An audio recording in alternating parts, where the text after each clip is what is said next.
Hello and welcome to Talk FCB, and welcome back here to the channel, guys. And after the Champions League took centre stage in midweek, it is now time to return to La Liga. It's Granada against Barcelona, and this right here, when we find ourselves down the league, it's very simple. We've got to win. We have to beat Granada this weekend. We've got to continue putting that pressure on our opponents. It's a must-win, and right here, coming to you, it's the match preview. Let's do this! Kickoff will be coming to us at 9 p.m. on Saturday night, live there from the Nuevo Estadio de los Cármenes in Granada. And certainly you guys are in very, very confident mood. And I do feel like here, this is the first 3+ goals prediction of the season so far from you guys. You think we're going to win this game, and you believe it's going to be comfortable. And I think certainly, looking at both teams, looking at the way both teams play, what you can guarantee, in this game, there will be goals. Elsewhere in La Liga this weekend, Atletico Madrid face Celta Vigo at the Wanda Metropolitano Stadium. That game there is going to be right before ours on the Saturday, so we're going to know how Atletico get on before we play. And what I would say there is, it's quite a quick turnaround. Atletico, they were in action on Wednesday against Juventus. That was a real high-intensity game right to the final whistle. That might take its toll there. Playing on the Saturday, will Atletico win? We're going to have to wait and see. Then on the Sunday, it's Sevilla against Real Madrid,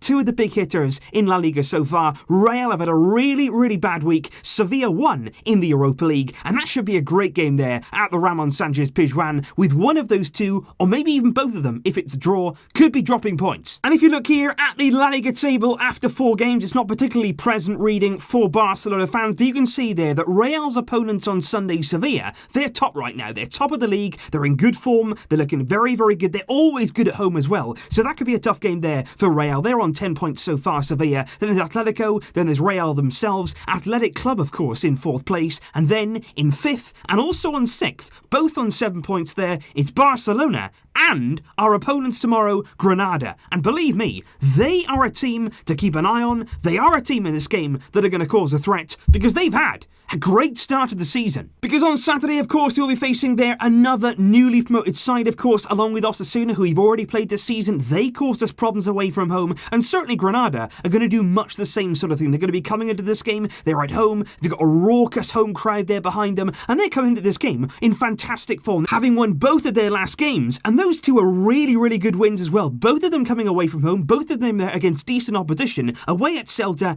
and away at Espanyol, and comfortably 2-0, 3-0, no problem at all for Granada, and very, very exciting start for them. They're also involved there in an incredible 4-4 draw on the opening weekend of the season against Villarreal, and that's basically just outlined there what Granada can do. They can score goals, they got players in this team who, if we make defensive mistakes, if we leave ourselves wide open, they can score goals, but what they're also going to do is come here and have a real go. They are going to come forward, they're not just going to sit deep, they're not just going to sit in, they are going to attack us, and to be honest, that could actually work in our favour if we play our cards right. Because if you come into this game and you've got a game here whereby the opposition do come out, they do attack us, they do leave a bit of space in behind perhaps, we could certainly exploit that. But at the same time, we've got to be better defensively. We have to be better defensively here in La Liga. We've seen so far this season, we've conceded far, far too many goals. And our goalless draw there in the week against Dortmund was our very first clean sheet of the season. And even in that game, that came in circumstances there where Dortmund at times were peppering our goal. We had to thank Ter Stegen really for that clean sheet. We've got to do better defensively. We've got to keep Granada out, and then certainly down the other end, we can score the goals. We can score the goals to win us games. What you can't do though is start relying on your strikers to score 3, 4 goals every game just to win, because you're going to concede 2, you're going to concede 3. That's not good enough. You can't rely on scoring 3, 4 goals every week just to win a game when you're leaking too many goals at the back. You saw that against Osasuna. We should have won that game. We certainly should have won the game against Osasuna, but we conceded twice. We scored twice, but we let them in at the other end. You can't do that here, because of course, in a game like this, you do expect to beat Granada. And I want to talk here about a few fitness issues going into this game. Obviously, the squad list as of right now is not quite out yet. What I can tell you is Lionel Messi has been training. Of course, he came on against Borussia Dortmund. He's been training completely fine after that game. I'm fully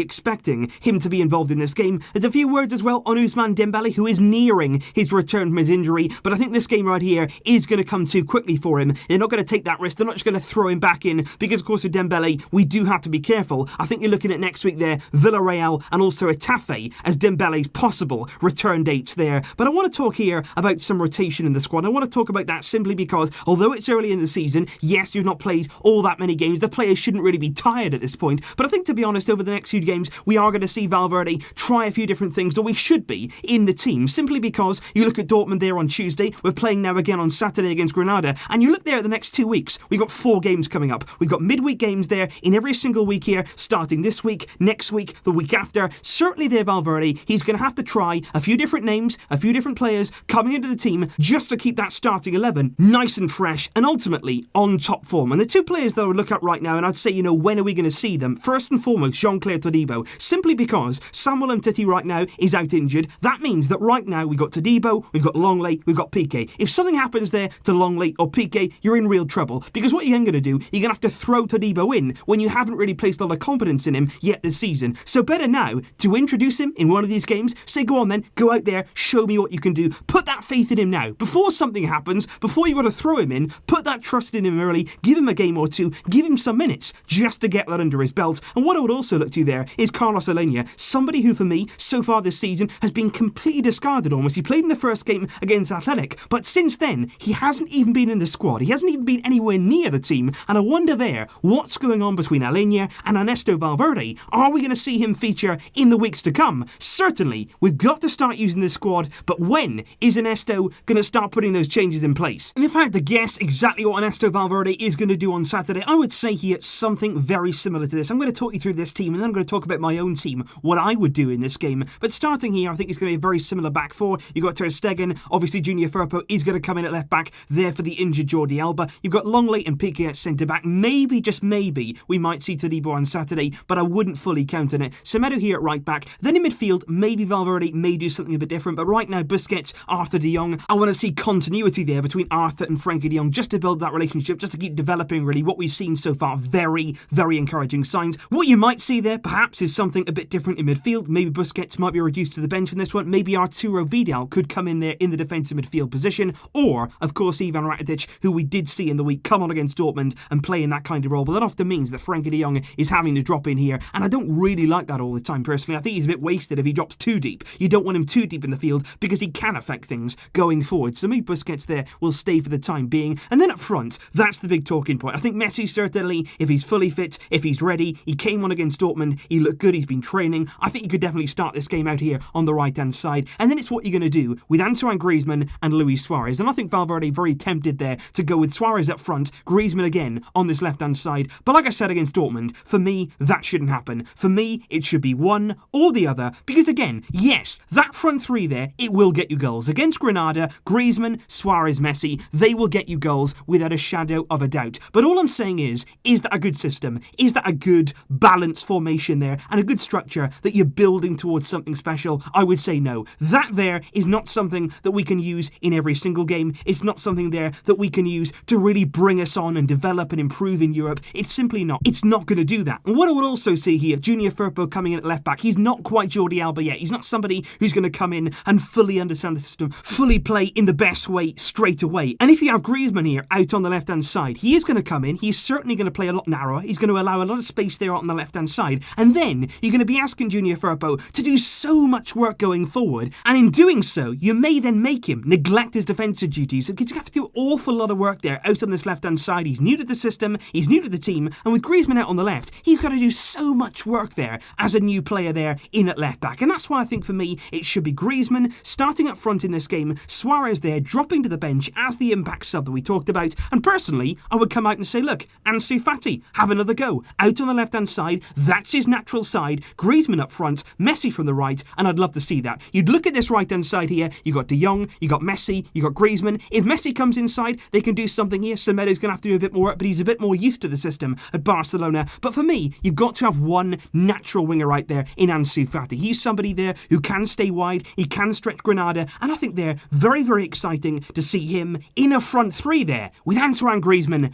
and Lionel Messi. That's an exciting team. And of course, now it is time for my official score prediction ahead of this one. And you know what? I'm going to go with you guys. I too am going to be confident going into this game. I think we can score goals. I think Granada do pose a threat going forward, but defensively, we can score goals here. I'm not going to say we're going to keep a clean sheet, but we are going to score 4. Barca 4, Granada 1. That's my score prediction. What is yours? Let me know your thoughts in the comments down below, guys. What team would you play in this game? Is there anybody you'd bring into the lineup? Somebody who maybe you'd rotate and give a chance to? Let me know in the comments down below. And of course, tomorrow, I'll be right here with the match review straight after the game, and hopefully, it's a good one. I'll see you then. Thank you for joining me. Thank you for your comments. And until next time, as always, Vasca El Barça.